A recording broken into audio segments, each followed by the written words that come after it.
right, so. Yes. Team Kick Axe.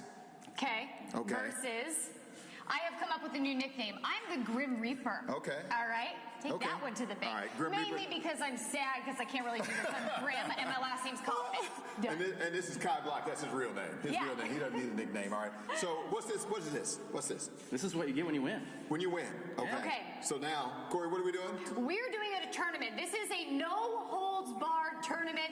Best of 3. You've seen our skills earlier. Now we're going to duke it out. All right, Let's do this, Wiz. I'm going to take the big All right, so what are Wiz's biggest weaknesses? Well, I think he's a little overconfident. We'll see if that gets him in trouble here. Let's see. Here First we thing. go. Oh, Gotta stick and stay. Gotta stick and stay. Does he get a half a point for that? We'll give him a half. Okay, you get a half point half because a I'm gold a star. benevolent Grim Reaper, Wiz. Second throw. Okay. Whoa, 3. Let me recap what happened as you just showed that incredible video. So Mason's down, just a few seconds left in the game, all right? They foul the player from Manhattan. He goes to the line, all right? Makes one, misses the second with just seconds to go in the game. Jalen Jenkins gets the rebound and then launches from 75 feet. One of the most incredible shots you'll ever see in college basketball. I had a chance to talk to him about that shot, and he walks me through the steps, 75 feet away. Walk me through it. Time's running down on the clock. They miss the free throw, and what happens? So I catch the ball off the missed free throw. I take one dribble, and I launch it kind of like a full court chest pass, towards the rim. And as I'm watching it go, it's looking good, and it keeps looking good as it keeps going. So I start to back up a little bit, like, oh, it might be good, and then finally, it just hits the bottom of the net, and I just go crazy, and my team just goes crazy, and the whole gym just erupts, and we won the game. Did you shoot it like you know you were going to make it, or was it just a heat? I shot it like I knew I was going to make it. I shoot shoot that shot quite a lot, at the practice sometimes, just fooling around. And, it actually paid off, No more excuses. One more time. Yeah. He couldn't have shot it the other way, Of course, I got another excuse now because I'm out of breath. Right.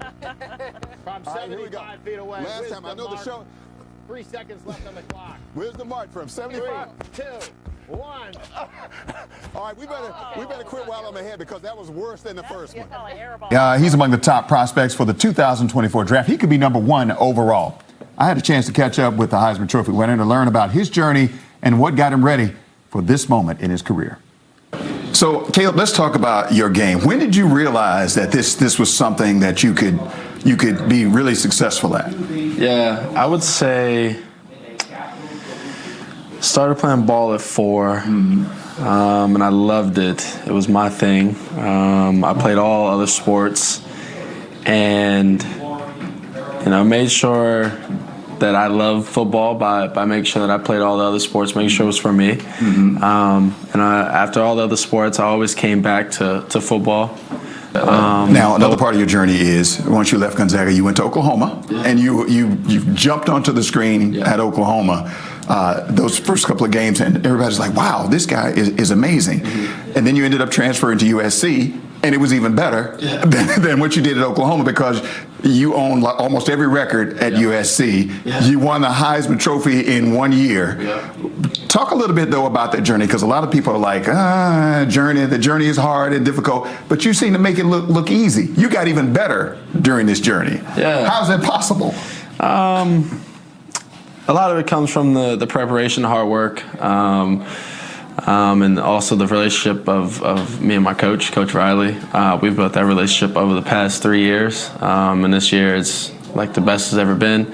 And so that was a big part of it. And then, just believing in myself. I went to Oklahoma with a quarterback ahead of me that was, had all of the accolades that season. A lot of people would have been scared, but not you. Yeah, no, not me. I went there and I competed. I worked hard, and the only reason that coach put me on the field was because he believed and trusted that kid, 18, 19-year-old kid at the time, and that, like I said, came from a lot of hard work and preparation, and then now going to LA. Like I said, I feel like I was prepared for the moment. All right, so he's an amazing young man, a communications major.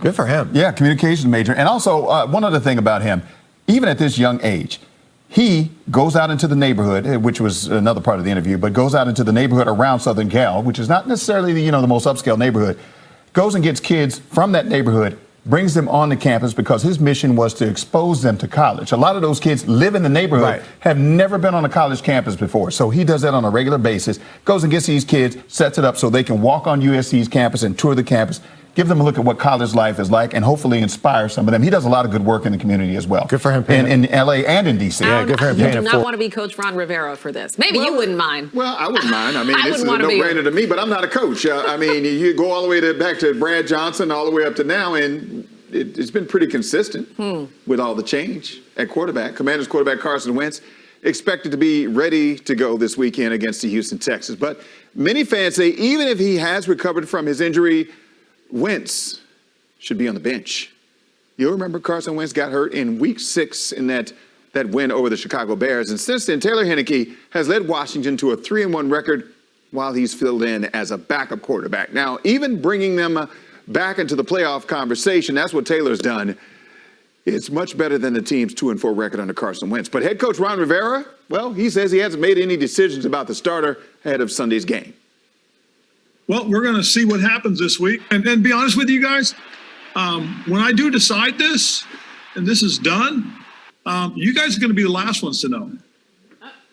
I guess you heard that. You'd be the last ones to know.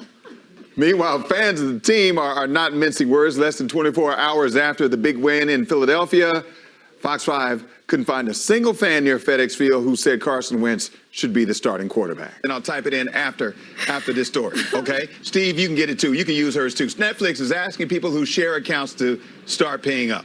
According to a new report from the Wall Street Journal, streaming services will officially put an end to password borrowing in early 2023. Now, after getting sidelined in the pandemic, the company's efforts to crack down on the password sharing will ramp up next year. More than 100 million Netflix viewers currently watch the service using passwords that they borrowed.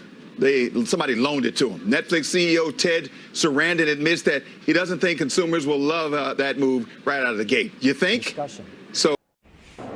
Well, he needs no introduction. He is the legendary basketball player, a champion. He's done just about everything, and now he's taking on an even bigger challenge, the one and only Shaquille O'Neal. Shaq, tell us why you're in Washington, D.C., and what this has to do with binge drinking. Well, we just wanted to speak to Congress.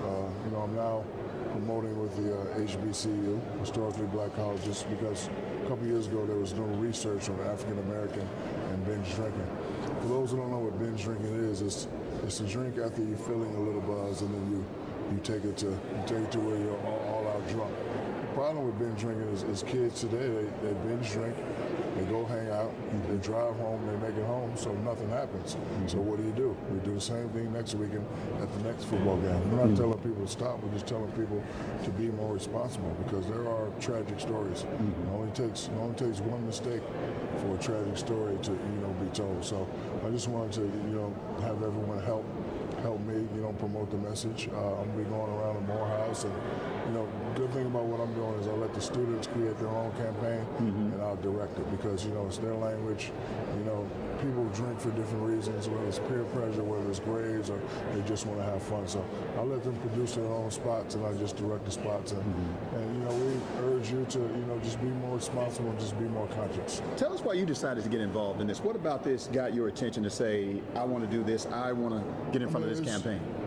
It's important, and I'm on YouTube all the time, and that's how the younger crowd communicates today. YouTube streams about 4 billion videos a day, so I have the unique gift to where people like me enough to listen to me. So I just wanted to be behind something positive. And I went to college. I understand the binge drinking language. I'm not up here trying to be a saint, but I was always very responsible and very conscious, because I knew if I took the extra drink and made a mistake, it could hit my whole career. So people should have the same mentality and the same attitude, and I hope they will. The message you want to get out to anyone who sees this about binge drinking? Binge drinking is very dangerous. Like I said, it only takes one mistake for a tragic story to be told. I want people to be more conscious, more responsible. It's okay to have fun, but if you're going to have fun and have the extra fun, make sure the guy that's not having that much fun is the one that drives home. Okay. Shaquille O'Neal, thank you very much. I appreciate it. Wisdom Martin. Are you going to name your kids Wisdom Martin? Yes, I am. Sure. All right. Thank you very much. Right, Shaquille O'Neal, thank you. Okay, cool. Big game. Wiz, good morning. All right, good morning to you. It's going to be a very big game. This is a wild card game because the winner moves on. It's that simple.